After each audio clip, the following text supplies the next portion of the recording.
Well, I've done work called 0 to 300 and also 6 figures to 7. So it seems to me that the logical sequence, the logical progression would be this. First, understand yourself what your value is. In other words, what value are you bringing to clients that will improve their condition? You have to be able to articulate that, and you have to be able to articulate it clearly. Second, you have to identify who your buyers are. That is, who will write a check for that value. Thirdly, you have to make it apparent to these people that you're there. And that's why when we talked earlier about retaining names, it's so important. So you have to make manifest that that's the business you're in and that you're available. And then you have to make it easy for them to contact you.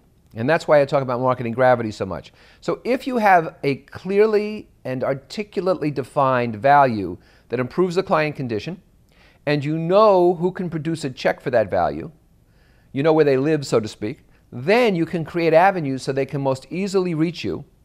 And if they come to you, then your credentials and fees and things like that become academic concerns.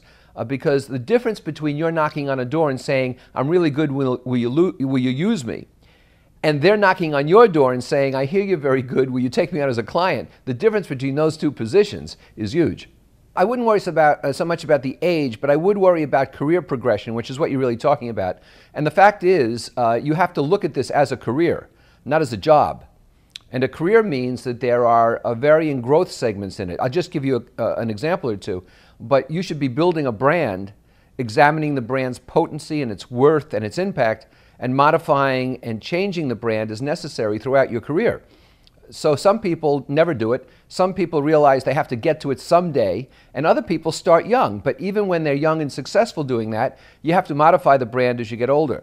So it's creating this body of work, and it's never too late to start, and it's never too early to start if you look at yourself as really having a career and not simply being between jobs.